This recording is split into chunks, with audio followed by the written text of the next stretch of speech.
Hello, नमस्कार, आदाब और सत श्री अकाल। कैसे हो लवलीज? ये तो आप कमेंट में बता ही दीजिए। और चलिए स्टोरी की शुरुआत करते हैं। पिछले एपिसोड में हमने देखा कि आयशा की जिद पूरी करती हुई माया उसकी हर बात मानती है। अब आगे खाना बन चुका था। दोनों खाने की थाली लेकर कमरे में लौटते हैं और माया कहती है, चलो पकड़ो और गिराना मत, वरना फिर से मुझे अपने हाथ से तुम्हें बनाकर खिलाना होगा। खिलाने की धमकी दे रही हैं या लालच? तुम पर तो कुछ भी काम नहीं करता आयशा, न धमकी न दुलार, बस सीधे मिर्च डालनी पड़ेगी तुम्हारी सब्जी में, तभी तुम चुप रहोगे कुछ देर। और आयशा अपने कमरे में थाली रखती हुई, और फिर हॉस्पिटल लेकर जाना पड़ेगा आपको। वैसे अगर आपको मेरी सेवा करने का इतना ही मन है तो फिर आप बता दीजिए। वो क्या है ना, मैं आराम से बैठ के सेवा करवा सकती हूँ। और दोनों खाना खाने लगते हैं। हल्के मजाक, कभी रोटी के टुकड़े किसी की थाली में और कभी अचार की छीना झपटी। तभी आयशा अचानक पूछती है, वैसे माया एक बात पूछूं? बिल्कुल नहीं, तुम अब कुछ भी नहीं पूछ रही और हम अब कुछ भी नहीं बताने वाले। आपके घर में टीवी क्यों नहीं है?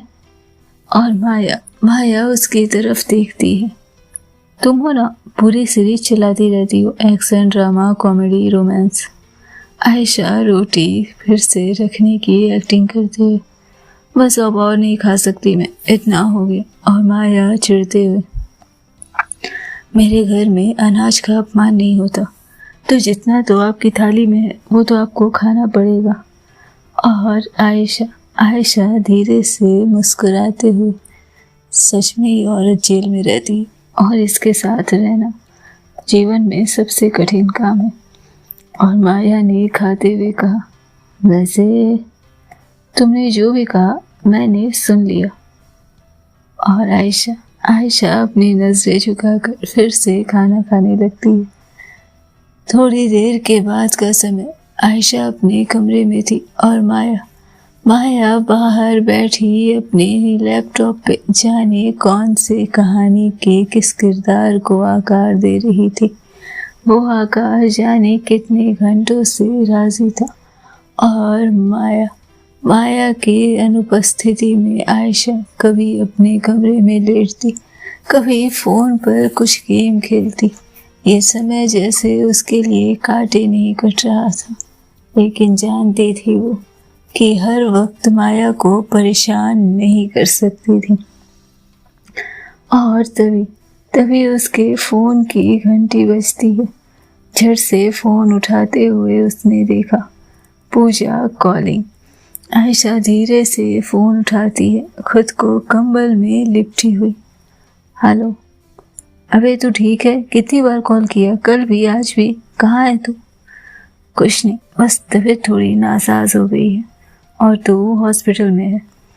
क्यों हॉस्पिटल में रहूंगी?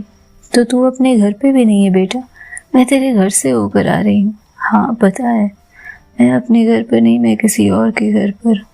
और अचानक से पूजा के कान खड़े होते। अच्छा, किसके घर पे है तू?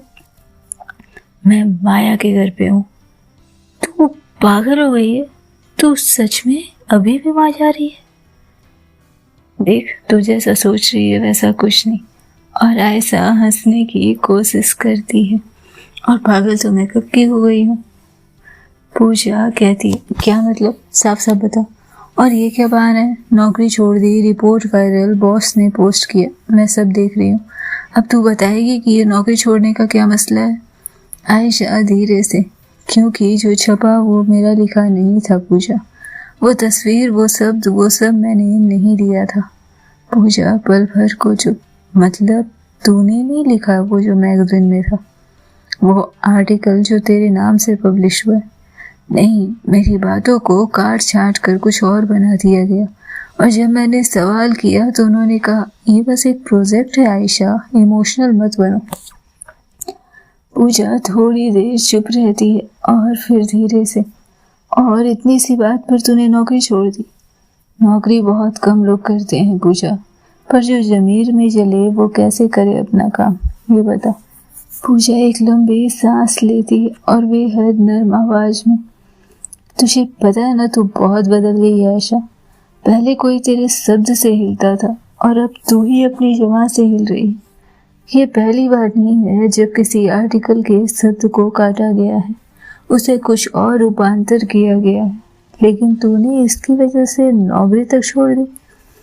आयशा, जो अब तक चुपचाप सुन रही थी पूजा की बात, हालांकि उसके बातों में सच्चाई तो थी। शब्दों से क्या करूं मैं, जब किसी की आंखें मुझसे सवाल की तरह देखती और मैं जवाब नहीं दे पा रही हूँ। मैंने उससे वादा किया था कि मैंने उसके जीवन के सबसे कठिन समय को कहीं नहीं लिखना, और आज वही हुआ। आज वो पूरी दुनिया के सामने है। पूजा, ये तू बोल रही है? आयशा, जिसकी जुबान ही बंद नहीं होती थी, अब वो चुप हो गई। अब भी नहीं होती मेरी जुबान बंद, बस उसके सामने कुछ बोलना समझो किसी पत्थर में सिर मारना है। समझती ही नहीं, और समझती भी है तो कुछ उल्टा। ओहो, काफी जान गई हैं आप उसे। नहीं, बस झेलने का असर है। बहुत दिनों तक झेला है ना, इसलिए समझ में आ रहा है। पूजा हंसती है। अच्छा, तेरा चेहरा तो पढ़ रही हूँ मैं। तू तो फंस गई है बेटा। नहीं, मतलब मैं। चल छोड़, सीधे बोल, क्या कोई लगाव है उससे, या फिर तेरा दिल माया सहगल पर आ गया है? आयशा चुप। तू पागल हो गई है? सीरियसली तुझे ऐसा लग रहा है? तू जानती है ना मुझे लड़कियों में इंटरेस्ट नहीं है। और पूजा मुस्कुराते हुए, देख, मैं जानती तो तेरे बारे में बहुत कुछ थी, लेकिन अब तेरे इमोशन इस तरह से फ्लो ऑन हो रहे कि कुछ भी कहना जल्दीबाजी होगी। और पक्का तेरे अंदर माया को लेकर कोई फीलिंग नहीं है, राइट? आयशा कुछ देर चुप रही और फिर धीरे से कहती, नहीं, मेरे अंदर माया सहगल को लेकर कोई ऐसी वैसी फीलिंग नहीं है। मैं बस चाहती हूँ कि जहाँ मेरी कोई गलती नहीं है, वहाँ मुझे गलत निगाहों से ना देखा जाए। बस मैं चाहती हूँ कि वो एक बार मुझ पर भरोसा करे। और तुझे उनका भरोसा ही क्यों चाहिए? तू अपनी सच्चाई लाकर उनके सामने रख दे, वो ऐसे ही मान जाएंगे। पूजा की बात आयशा को थोड़ी सही तो लगी थी, और फिर पूजा कहती है, ठीक है, मैं मान लेती हूँ कि माया के लिए तेरे अंदर कोई ऐसी फीलिंग नहीं है। तुझे बस अपने आप को इनोसेंट प्रूव करना है। हाँ, क्योंकि ना तो मुझे माया में और ना ही मुझे किसी और लड़की में इंटरेस्ट हो सकता है। मैं लड़कों में इंटरेस्ट लेती हूँ मैडम। अच्छा, और आज तक कितने लड़कों में इंटरेस्ट लिया है तूने? वैसा कोई मिला ही नहीं मुझे अभी तक। अच्छा, तुझे दुनिया भर के इंसान मिले, लेकिन तेरी पसंद का इंसान नहीं मिला, जो कि एक कोटेड लड़का होना चाहिए। क्या बात है। ठीक है, तो मेरी तरफ से फाइनल कि तुझे माया में कोई इंटरेस्ट नहीं है। हाँ बाबा, नहीं है। और वैसे भी उनमें इंटरेस्ट होना इम्पॉसिबल है, क्योंकि वो उम्र में भी मुझसे काफ़ी बड़ी है। अच्छा, प्रेम में सही गलत नहीं होता आयशा। प्रेम बस हो जाता है और फिर हर बात उसकी वजह बनती है। पर वो मुझसे बात तक नहीं कर रही थी उस दिन। तुझे पता है, उन्होंने मुझे घर से बाहर निकलवा दिया था। और पूछ, क्योंकि वो डरती है जैसे तू डरती है। हो सकता है कि वो भी तुझसे उतनी ही कुछ महसूस करती हो जितना कि तू उनके लिए। मैंने कभी किसी लड़की के लिए ऐसा कुछ नहीं महसूस किया पूजा, और मैं उनके लिए भी कुछ महसूस नहीं करती। ऑब्वियसली वो लेखिका हैं, उनकी बातों में थोड़ी डीपनेस होगी, थोड़ी सच्चाई होगी, जिससे लोग कन्विंस होते हैं, जिससे लोग उनकी तरफ आकर्षित हो सकते हैं। लेकिन हर आकर्षण का मतलब प्यार तो नहीं हो सकता ना। पूजा हंसते हुए, तो खुद के दिल को समझाने की लाख कोशिश कर मैडम, पर प्रेम को लड़का लड़की समझ में थोड़ी ना आता है। वो तो बस धड़कनों में होता है, बिना पूछे बिना बताए। और सच कहूँ तो तू जैसी है वैसी सबसे ज्यादा जीती हुई लगती है मुझे उनके पास। आयशा धीमी आवाज में, जैसे कि कुछ सोच रही हो, यहाँ तो मैं भी कौन हूँ मुझे खुद नहीं समझ में आ रहा। तो फिर क्या रोक रहा है तुझे?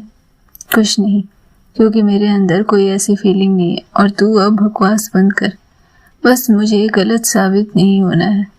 और हो सकता है कि मैं सही साबित होते यहाँ से निकल जाऊँ और तुम्हें जो प्रेम लग रहा है वो बस भ्रम की स्थिति हो।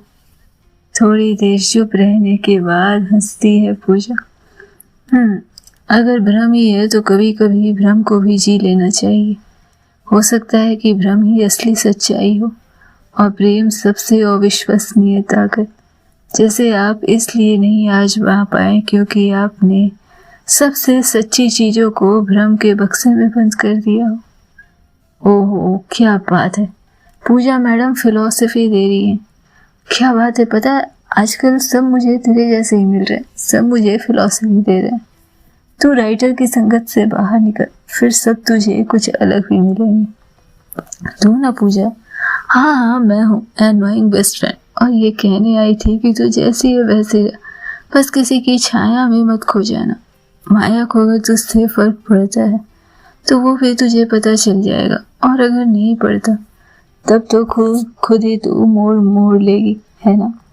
चल, इतना तो तू मुझे जानती है। शुक्रिया, जा अब सो जा। और हाँ, खाना पीना मैंने खा लिया है। माया ने खाना बनाया था। क्या बात है, जिस लेखिका को कोई देखना नहीं था, जिस लेखिका की चर्चा होती है, आज भी लोग उनके दीवाने हैं। उनके हाथ से आप खाना खा रही हैं। आपसे ज्यादा खुशकिस्मत तो कोई नहीं हो सकता। और इतना कहना ही था कि आयशा कहती है, हो गया, तुझे भी खाना खाना है तो तुझे भी लेकर आ जाऊंगी, वो तेरे लिए भी बना देंगी। पूजा मुस्कुराती है, बना तो देंगी, पर उस दिन कोई तगड़ा जलेगा, पता नहीं क्यों, पर मुझे ऐसा लगता है। इनफ पूजा। और इतना कहते ही कॉल कट हो जाता है। एक पल को आयशा को महसूस हुआ जैसे माया उसकी सारी बातें सुन रही है, जैसे वो माया के सामने परत दर परत खुल चुकी है।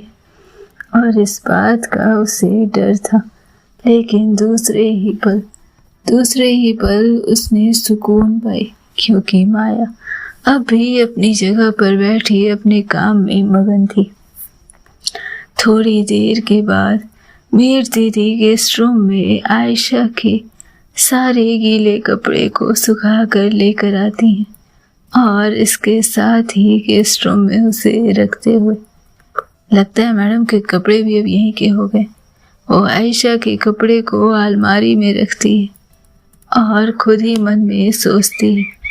कभी कभी लगता है जैसे दो अजनबी किसी पुराने रिश्ते को जी रहे हों और उसके बाद फिर से अजनबी बन जाते। इन लोगों का कुछ नहीं हो सकता, क्योंकि ये लोग खुद कुछ बोलने को तैयार नहीं हैं। मीर धीरे धीरे गेस्ट रूम में अंदर तो आ चुकी थी।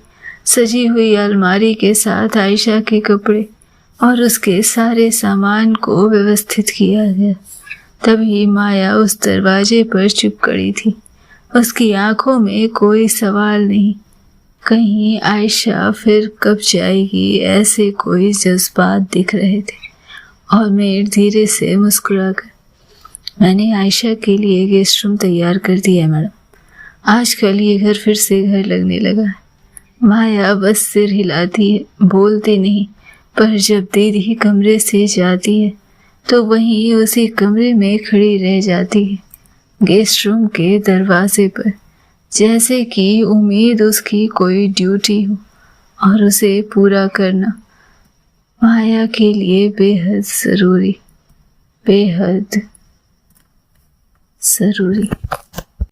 अपने काम को खत्म कर जब माया अपने कमरे में पहुंची तो आयशा वहां नहीं थी।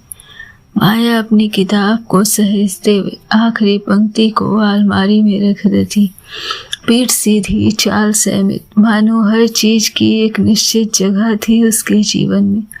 लेकिन जब उसने पलट कर देखा तो वॉशरूम का दरवाजा खोल आयशा वापस कमरे में आई थी। चेहरा भीगा हुआ, नाक गुलाबी और लटों से घिरे हुए उसके चेहरे जैसे कोई भूले बिसरे ख्वाब से अभी अभी बाहर आई हो। और माया बेहद धीरे आवाज में कहती है, जैसे खुद को शांत रखने की कोशिश में लगी हो। ये तुमने कैसे कपड़े पहने हैं? तुम्हें पूरे कपड़े पहनने चाहिए आयशा। लेकिन मैं इन कपड़ों में कंफर्टेबल हूँ, कोई दिक्कत है? माया ने नजरें फेर ली। कोई दिक्कत कहाँ ही थी उसे, या सबसे ज्यादा दिक्कत उसे ही थी। खैर, दीदी ने तुम्हारा सारा सामान गेस्ट रूम में रख दिया है, तुम वहाँ जाकर सो सकती हो। और बगल वाला रूम ही है तो दिक्कत नहीं होगी। कोई भी चीज़ की ज़रूरत हो तो आवाज़ दे देना मुझे या दीदी को, हम लोग तुरंत पहुँच जाएंगे। आयशा का चेहरा ढल गया। उसका जवाब हल्का था पर उसकी उदासी घनी थी। मैं तो यहीं रहूंगी इस कमरे में। माया ने गर्दन झुका ली। आवाज में पहली बार एक हल्की झुंझलाहट थी, एक खरोंच सी। आयशा, ये मेरा कमरा है, तुम्हारे लिए बाकायदा जगह बनाई गई है। यूं ही नहीं, कुछ सोच कर। तो गेस्ट रूम में जाओ और जाकर आराम करो, दवा तुम्हारे पास पहुंच जाएगा। आयशा ने फिर से अपनी नजरों को इधर उधर करने की कोशिश की, लेकिन शब्द तो स्थिर थे। कुछ भी हो, मैं यहीं रहूंगी इसी कमरे में। माया जैसे ठहर गई। एक क्षण के लिए दीवार की तरफ देखा जहां से कुछ सहमति मांग रही हो, और फिर जैसे आयशा से बहस में हारना उसकी नियति थी, ये उसके दिल ने तय कर रखा था। वो दरवाजे की तरफ बढ़ने लगी। ठीक है, तुम रहो यहाँ पर, मैं गेस्ट रूम में रह लेती हूँ, कोई दिक्कत? और इतना कहते हुए माया कमरे से निकलने लगती है, लेकिन तभी पीछे से एक नरम पर मजबूत पकड़ ने उसे रोक लिया था। आयशा ने माया का हाथ थामा। रुक जाइए ना, मुझे ऐसे अच्छा नहीं लग रहा। क्या आप इस कमरे में नहीं रह सकती? क्या हम दोनों एक ही कमरे में अगर रहें तो ये गलत है माया? ये सवाल माया के कानों तक पहुंचे पर दिल तक जाने में वक्त लगा था। उसने देखा वो लड़की जो पूरे विश्वास से दूसरों से सवाल करती थी, आज खुद अपने ही सवाल से कांप रही थी। वो जो कहती थी मैं किसी से नहीं डरती, आज एक हाँ या ना के जवाब से डरी हुई थी। माया ने धीरे से अपनी हथेली छुड़ाई, पर पूरी तरह नहीं, और बस इतना कहा, ठीक है। आयशा की आंखों में जैसे कोई उजाला चमक उठा था। वो बिस्तर पर कूद पड़ी जैसे कोई बच्ची किसी खेल में जीत गई हो। ठीक है, तो बिस्तर का ये साइड मेरा, आप नीचे सो जाइए। माया ने उसके चेहरे को देखा और विश्वास माया के चेहरे पर झलक रहा था, और वो तीखी मुस्कुराती हुई सहजता से, लेकिन जाने क्यों, उसके पास आकर बोली, आयशा मैडम, ये घर किसका है? आयशा माया की तरफ देखती, लो, मैंने आपके दिमाग को इतना खराब कर दिया कि आपको ये भी नहीं पता कि ये घर आपका है। अच्छा, और ये कमरा किसका है? ये भी आपका है। कैसे सवाल पूछ रहे हो माया आप? तो जिसके घर और कमरे हो वो नीचे कैसे सो सकता है आयशा? तो मिस रिपोर्टर साहिबा, आपको जहाँ सोना है इस कमरे में आप सोइए, लेकिन बिस्तर पर तो मैं ही सोने वाली हूँ। ये कहती हुई और इसके साथ ही वो अपनी साइड जाने के लिए चलती है। तब तो ठीक है, आयशा बिस्तर पर औंधे होकर चिपक पड़ी थी। मैं तो यहीं रहूंगी, आप अपना देख लीजिए। माया ने सिर पकड़ लिया। तुम सच में बच्ची हो और आप बहुत प्यारी हो, आयशा ने धीरे से कहा, और फिर खुद को चादर में लपेट लिया था। माया को अब लड़ाई का कोई तुक नहीं लगा। उसने एक लंबी सांस ली और कहा, ठीक है, मैं सोफे पर जा रही हूँ। नहीं, आयशा ने तेजी से उसका हाथ पकड़कर खींचा। अगर आप सोफे पर जाएंगे तो मुझे बुरा लगेगा। और पल भर के लिए पिघल गया था माया का चेहरा। तो क्या चाहती हैं आप? यही कि आप भी बिस्तर पर सो जाइए। लेकिन आयशा उंगलियां झटकाते हुए बीच में बाउंड्री जरूर बना देना तकियों की, ताकि किसी को उल्लंघन का मन न करे। और माया खुद उसकी बातों से परेशान होती हुई अपने बिस्तर पर पड़े तकिए से बाउंड्री बनाती है। कमरे की लाइट अब धीमी हो गई थी। गहरी नीली रात दीवारों पर रेंग रही थी। एक तरफ बिस्तर पर सजी हुई दुनिया थी, जिसमें आयशा लेफ्ट साइड में अपने तकियों का किला बनाकर जाने क्या उलट पुलट कर रही थी, और दूसरी तरफ माया का कोना, जहाँ वो बैठी थी अब भी कम्बल हाथ में, आंखें बंद करने से पहले एक टुक निहारती हुई आयशा को। तुम बिस्तर पर सीधे नहीं सो सकती? माया ने अंधेरे में पूछा। बिल्कुल नहीं, मुझे बचपन से बिस्तर पर घड़ी की सुइयों जैसे सोने की आदत है, गोल गोल घूमते हुए, यही मेरा स्टाइल है। और माया फिर से खड़ी होने की कोशिश करती है। तभी आयशा उसका हाथ फिर से पकड़कर उसे बैठाती है। लेकिन आप टेंशन मत लीजिए, अब तो मैं बड़ी हो गई हूँ ना। माया मुस्कुराई। तुम्हारे साथ रहना सच में बहुत कठिन है। अच्छा? आयशा ने फिर से अपनी आंखें खोली। हाँ, और परेशान करने वाला भी। तो रह लीजिए परेशान। माया चुप हो जाती है, पर इस चुप्पी में एक सुखद सिरन थी, एक साथ होने का पहला एहसास जो कमरे में हवा की तरह भरा हुआ था।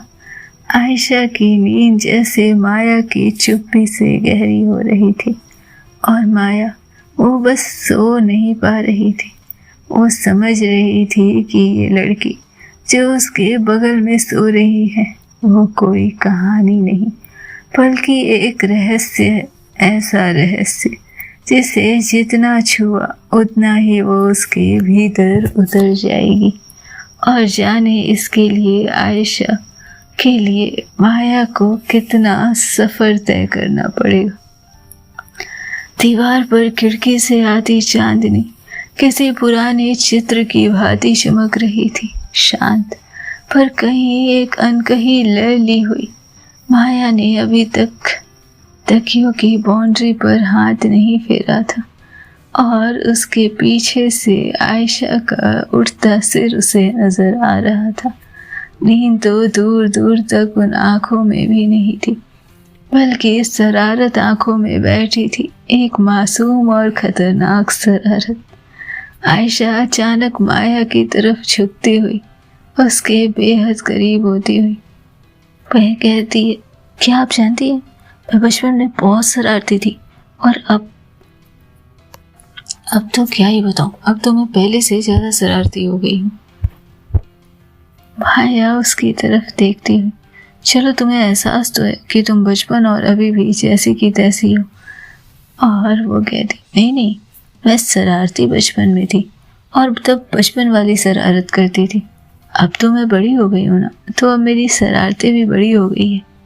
माया ने चौंक कर उसकी ओर देखा। उसकी पलकें टिमटिमा रही थी, फिर अनायास होठों पर हल्की मुस्कान उभर आई। तो फिर अगर तुम बड़ी हो गई हो तो तुम्हारे अंदर तो समझदारी भी आ जानी चाहिए ना आयशा। आयशा ने जरा और करीब आते हुए उसकी बात को काट दिया। समझदारी?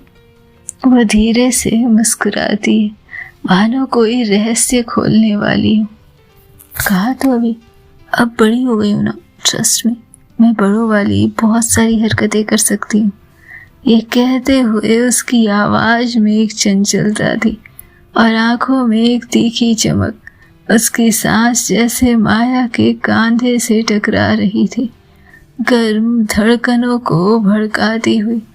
माया ने एक क्षण के लिए सांस रोक ली। वो पल जब सामने बैठा एक व्यक्ति एक मासूम सवाल नहीं बल्कि एक जादुई चुनौती बन जाए, वो पल था। और माया को लगा कि उसके भीतर कहीं कोई डोर हिल गई है। आयशा, वो फुसफुसाई, पर उसका नाम भी जैसे उसकी जुबान से कांपता हुआ निकला था। क्या? आयशा ने हल्के से उसकी आंखों में कहा, डर लग रहा है आपको कि मैं कोई बच्ची थोड़ी हूँ। उसकी ये बात माया के भीतर एक अजीब कंपन की तरह उतरी थी और वो तेजी से उसे धक्का देते हुए, बस बहुत हुआ, अब तुम जाकर अपने सिरहाने लेटो। ठीक है बाबा, सॉरी, आयशा ने नाटकीय अंदाज में कहा और तेजी से पीछे हटते हुए बिस्तर की दूसरी तरफ चली गई। लाइट बंद हो चुकी थी कमरे की और कंबल में खुद को समेट लिया था उसने, लेकिन माया का मन अब सोने के लिए तैयार नहीं था। उसके भीतर सवालों की गूंज थी। क्यों इस लड़की की हर हरकत दिल को चुभती नहीं, उल्टा भीतर कुछ जगाती है। क्यों उसके शरारत से डर नहीं बल्कि कोई खामोश आमंत्रण छिपा होता है। क्या वाकई आयशा जानती है कि वो उसके साथ कैसा असर छोड़ रही है। माया ने खुद को कई बार समझाया कि इन सब में कुछ नहीं है, कि ये उम्र का फासला है, कि ये दिन और कुछ दिन की मेहमान है। पर इन सब तर्कों के नीचे जो कुछ था वो तर्कहीन था। वो था एक आलिंगन की याद जो कभी किसी ने दिया ही नहीं। वो था किसी की आंखों में खुद के लिए उमड़ता अपनत्व जो हर बार छलावा निकला, पर आज वो आंखें झूठी नहीं लग रही थी। और दूसरी तरफ आयशा जो कंबल में मुड़ी हुई थी, नींद से कोसों दूर थी। उसके भीतर उबाल था। वो जानती थी कि वो कुछ महसूस कर रही है, पर उसका नाम क्या है वो ये नहीं जानती थी। यह शायद जानती थी पर मानने से डरती थी। क्या एक औरत का दूसरी औरत की ओर ऐसे आकर्षित होना वाकई उतना असामान्य है जितना उसने हमेशा सोचा था, या फिर ये बस एक कोरी मोहब्बत थी जो लिंग, उम्र, समाज, दूरी कुछ नहीं देख रही थी। माया की बाह से टकराई उसकी सांसें उसे अब भी महसूस हो रही थी। कमरे में अब भी गहरा सन्नाटा पसरा था, पर उन सन्नाटों में दो धड़कनों के संगीत थे। एक ऐसा संगीत जो दोनों ने कभी सुना नहीं था, पर दोनों अब उसे महसूस कर रहे थे। वो रात किसी अंत की नहीं थी, वो शुरुआत थी उस शांति की जो अक्सर तूफानों के बीच ही तो जन्म लेती है। क्या होना था आगे जानने के लिए सुनते रहें नेक्स्ट एपिसोड। तब तक खुश रहें, मस्त रहें, स्वस्थ रहें, खुद का ध्यान रखें।